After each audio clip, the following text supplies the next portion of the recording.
Bom dia, Geraldo. Bom dia, doutor Márcio Leonardo. Bom dia a todos os nossos queridos ouvintes, a todos os nossos queridos internautas.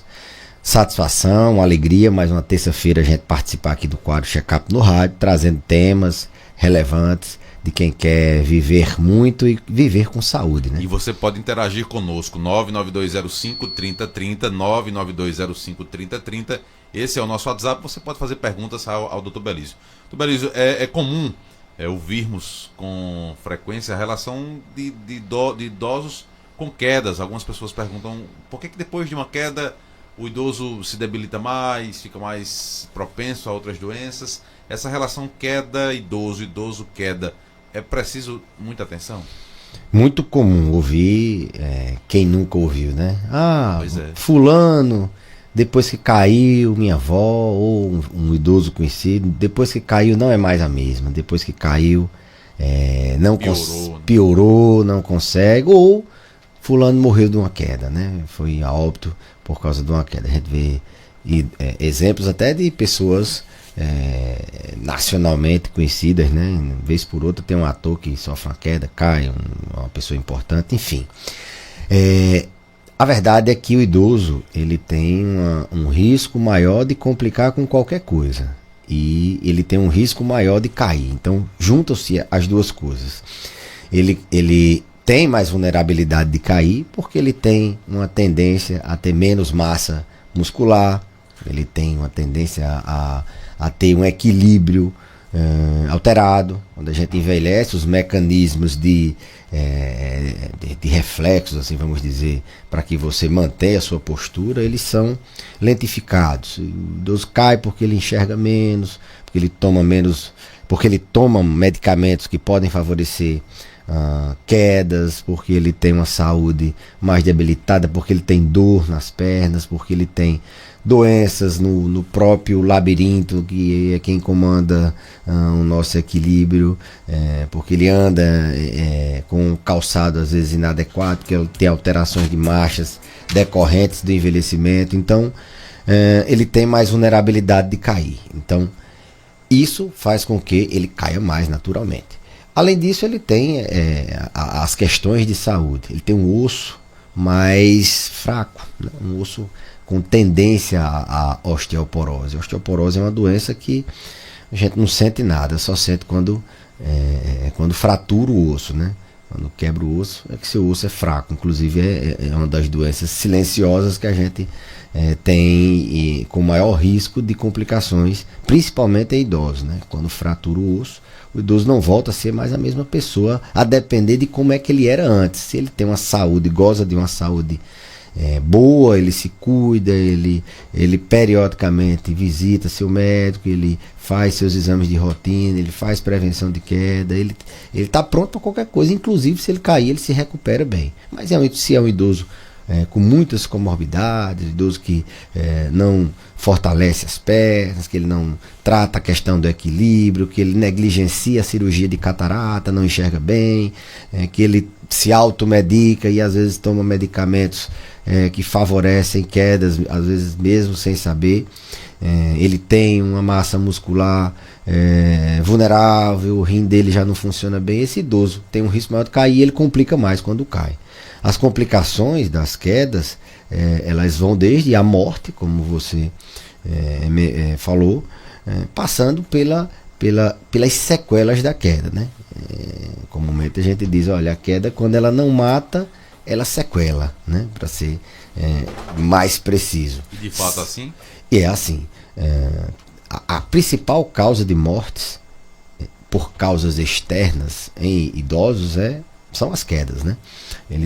O adulto jovem é por acidente de trânsito, por outras causas. O idoso ele morre por causas externas, leia-se que não é por doença, por infarto, por AVC, por alguma outra coisa desse tipo. É queda, são quedas. E há uma estatística de que 30% das pessoas que sofrem uma queda, das pessoas idosas que sofrem uma queda, elas caem, 30% cai de novo no mesmo ano. Ou seja, um grande fator de risco para você cair é você ter caído no último ano, nos últimos 6 meses. Inclusive é uma coisa que as famílias devem observar. Não, ele anda, ele sofreu uma quedinha, mas foi só uma quedinha leve. 30% cai de novo. E uma nova queda é um risco de fratura. 10% desses idosos fraturam. E fratura, que eu digo, fêmur, crânio, fraturas que podem incapacitá-lo para manter a mesma mobilidade, fraturas que podem incapacitá-lo que podem levá-lo a complicar outras doenças. Então a gente tem que ter essa ideia de que caiu uma vez, ele pode cair de novo. Observar se caiu no último ano, mesmo que tenha sido uma quedinha, sabe? Observar se, por exemplo, ele anda dentro de casa segurando nas paredes, se quando ele fica em pé ele fica tonto, quando ele anda ele pende, se a panturrilha dele, a batata da perna está ficando mais fina, isso é sinal de pouca massa muscular, se a visão dele está boa, se ele se queixa de alguma coisa de equilíbrio, tem uma famosa labirintite, e não deixar ele ficar usando qualquer medicamento, nem deixar ele muito parado durante o dia. Então isso são observações que as famílias devem estar atentas, não negligenciar. A queda, quando não mata, ela leva a sequelas que são, como eu falei, sequelas de uma fratura, de não voltar mais a andar. Ele pode até não morrer durante a queda, ou na cirurgia, ou no pós-operatório, mas ele fica com dor crônica. 70% dos idosos que caem, eles ficam com dor pro resto da vida. Boa parte deles não conseguem andar porque desenvolvem um medo desproporcional a cair de novo. Eles têm um medo, a gente vê muito comumente as pessoas desenvolverem esse transtorno fóbico pós-queda. Metade deles desenvolvem algum grau de não consegue mais andar porque fica com tanto medo de andar, que não consegue mais andar. Isso aumenta o risco dele cair de novo. É como se fosse um estresse pós-traumático. Ele teve o trauma da queda e não consegue mais, o medo é tão intenso que ele não consegue mais andar. Então ficam sequelas de dor, de não conseguir mais andar, de diminuição da capacidade de locomoção. Consequentemente ele vai limitar a sua vida, ter depressão, ele vai perder mais massa muscular ainda, atrofiar mais ainda, ele vai aumentar o risco de cair de novo. Então, Geraldo, a queda, ela pode levar ao óbito diretamente, fraturar um crânio, faz hemorragia intracerebral e morre por um traumatismo craniano. Fraturar um fêmur é uma cirurgia de grande porte, esse indivíduo, às vezes com a saúde fragilizada, ele tem um risco muito maior da cirurgia. A própria cirurgia pode ter complicações como qualquer cirurgia simples, como infecção, fazer uma trombose, fazer um AVC, e assim por diante. Então ela pode matar, ela pode levar o indivíduo a morrer ali pela própria queda, ou ter sequelas que façam ele não morrer de parar o coração, assim vamos dizer, mas ficar morto socialmente, sem conseguir ter perder a capacidade, a vitalidade que ele tinha antes. Eu não sei se com base, o senhor pode me corrigir aí, se com base nas estatísticas que o senhor falou de um ano para o outro, de uma queda para outra queda, a segunda queda, a possibilidade de que a segunda queda ela seja pior do que a primeira, em vários pontos de vista, né? Nas consequências, na situação da queda, na estratégia do idoso. Então a segunda queda provavelmente pode ser pior do que a primeira nos anos subsequentes. Isso, assim, vai depender de várias variáveis, né? Uma coisa que a gente sempre pergunta quando um indivíduo cai é como foi que ele caiu. Lógico, a gente precisa ali ajeitar aquele arranhão, às vezes um corte, fazer uma sutura, tratar aquela dor, mas fundamental a gente perguntar como ele caiu. Caiu por quê? Porque desmaiou? Então a gente vai pensar, será que não foi alguma coisa no coração, no cérebro? Não, caiu porque ele desequilibrou, porque ele escorregou. Não, ele caiu porque ele já vinha muito tonto e ele sofreu essa queda. Não, ele caiu depois que ele começou a tomar determinada medicação. Não, ele caiu quando ele ia no banheiro, ele acorda 10 vezes à noite para ir no banheiro, ele ia no banheiro, ele tem um vexame para urinar, ele tem uma urgência para poder urinar, uma incontinência urinária do tipo urgência. E quando ele fica em pé, ele fica tonto, ele foi rápido no banheiro à noite, ou escorregou na urina, ou ficou tonto e caiu. Então a gente tem esse mecanismo de queda, vai nos fornecer informações para uma nova queda, para a gente poder intervir nessas situações, mas também vai dar uma ideia de como é que foi a gravidade da queda. Não, ele bateu a cabeça, né? Então vai depender das variáveis de como é que foi a queda, mas estatisticamente o indivíduo que cai, ele tem o risco, isso é fato, ele cai muito mais, ele cai uma vez no último ano, tanto que na avaliação da consulta, a gente avalia também o risco desse paciente, dessa pessoa cair. A primeira pergunta que se faz é: caiu nos últimos 6 meses? Caiu no último ano? Porque ele tem um fator maior para cair. A gente vai dar uma atenção mais específica para aquilo. Então, a sua pergunta se a segunda queda é mais grave, é mais grave em termos de consequências. Ele vai ter mais medo ainda de andar, aquela dor que ele ganhou da primeira queda, pode desenvolver uma nova dor. Agora, em termos de mortalidade, assim, vai depender muito de como é que são essas quedas, de como é que esse indivíduo sofreu a primeira, porque às vezes a primeira foi um acidente, ele vinha e foi atropelado e quebrou um fêmur, né? Então, a segunda pode ser por uma outra causa, e aí a gente vai depender dessas variáveis. Mas que ele vai cair mais, o risco dele cair mais é muito maior.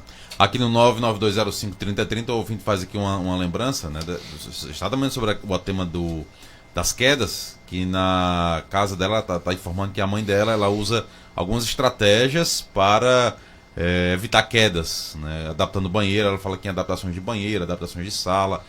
Adaptações ao ambiente do idoso é necessário e fundamental? Você veja que na minha fala até agora eu não falei nisso, né? Em adaptações, mas não é à toa, foi proposital, porque as pessoas acham que prevenir queda é só ajeitar o ambiente. Não também, isso é uma obrigação. Você tem um banheiro adaptado, não vai botar um idoso num banheiro que o piso é escorregadio, quando molha ele vai cair, tem que botar barra de apoio, às vezes até, eu digo, um tamborete para ele tomar banho sentado, se for o caso, aquelas cadeiras de banho, tirar box, o próprio piso da casa, ele tem que ser um piso não muito liso, evitar passar cera antigamente, não sei hoje se ainda mais, o pessoal encerava muito, né? Acho que hoje é menos, né? Bota mais cera, é menos. Tirar móveis do meio da casa, deixar um vão livre para ele poder andar sem obstáculos, né? Se a casa for irregular com batente, tentar colocar um corrimão, fazer rampas, tentar deixar esse idoso em um ambiente seguro para quedas, né? Casa de idoso ela tem que ser segura. Inclusive tem um site na internet, pode colocar no Google, Casa Segura. Lá ele vai dar orientações até das adaptações, da fechadura, que o interruptor tem que ser ao lado da rede ou da cama para que quando ele levanta ele acenda, de evitar ir no banheiro liso. Ele diz como é que você tem que adaptar o banheiro. Então, eu não falei até agora porque as pessoas têm que entender que o que mais faz o idoso cair são os fatores intrínsecos. É a tontura, é a visão, é o remédio que ele toma que facilita a queda, é a artrose do joelho que ele não tratou, que ele sente dor e dificulta a marcha, é as pernas fracas que ele não fortalece as pernas, passa o dia parado, sentado. São os fatores que o indivíduo tem, que isso é o que faz ele cair. Fatores internos e não externos. Internos, exatamente. Mas os externos são os mais fáceis e rápidos de você resolver. Por isso que eu digo, é a obrigação. Você tem que ter uma casa segura. Todo idoso tem que ter uma casa segura. Agora vocês têm que prestar atenção.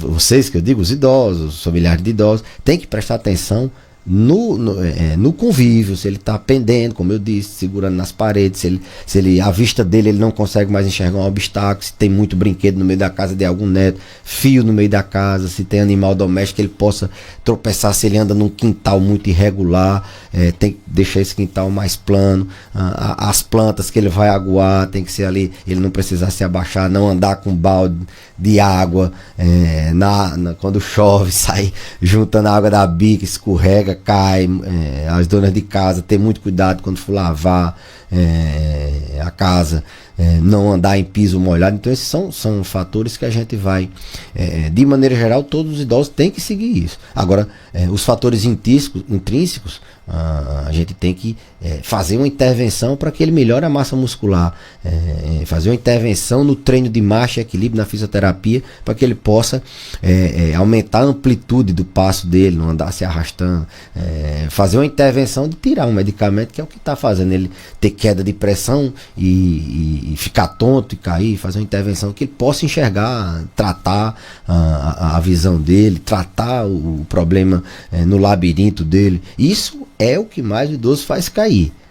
Mas os fatores externos, eles são muito importantes, porque estatisticamente o idoso ele cai dentro de casa e principalmente no banheiro. Ou seja, é melhor se antecipar a situação.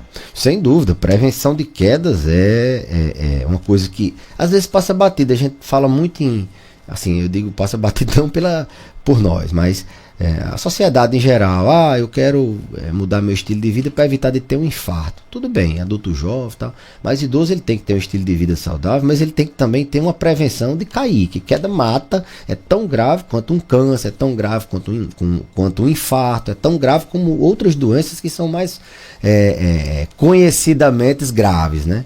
Então, a gente vem aqui exatamente para alertar a gravidade que é uma queda no idoso e alertar de como fazer para se prevenir. Tem perguntas aqui no nosso WhatsApp 99205. Deixa eu trazer aqui agora aqui no Panorama 95, vamos ouvir. Bom dia, Bom dia. Eu gostaria de saber, doutor Belísio, fazer essa pergunta a ele, porque tem de tempo em tempo assim o meu joelho inflama.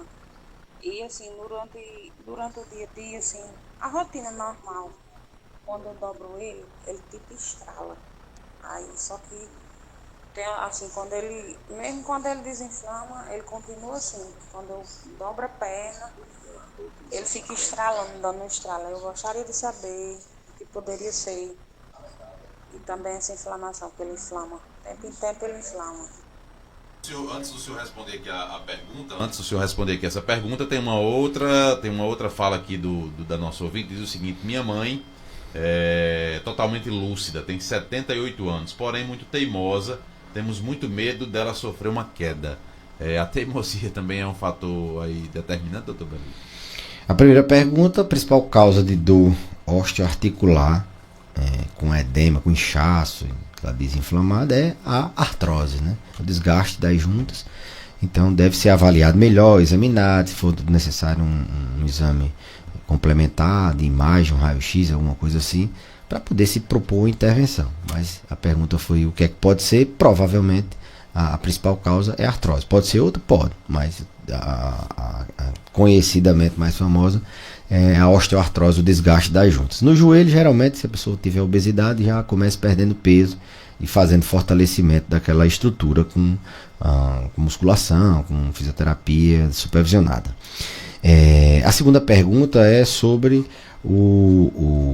a teimosia no paciente que tem que é idoso e que não quer seguir as recomendações. Por isso que eu digo, o principal fator de risco é tratar as causas intrínsecas. Será que essa idosa ela é teimosa para não querer um banheiro adaptado, para não querer deixar de lavar a casa? Mas será que ela está fortalecendo as pernas dela? Porque a fraqueza na perna faz mais ela cair, lógico. Se ela se colocar em risco, ela vai cair. Mas já que eu não consigo vencer a teimosia, vamos tentar aqui ajustar o que pode ser ajustado, fortalecer as pernas, tirar os medicamentos que podem dar queda, tratar a visão dela, ver se tem osteoporose, o osso dela é mais vulnerável de fraturar, tratar essa osteoporose. E aí, nessas intervenções, a gente vai avaliando, porque às vezes por trás dessa teimosia tem algo, tem um transtorno do humor, tem uma depressão, tem uma distimia,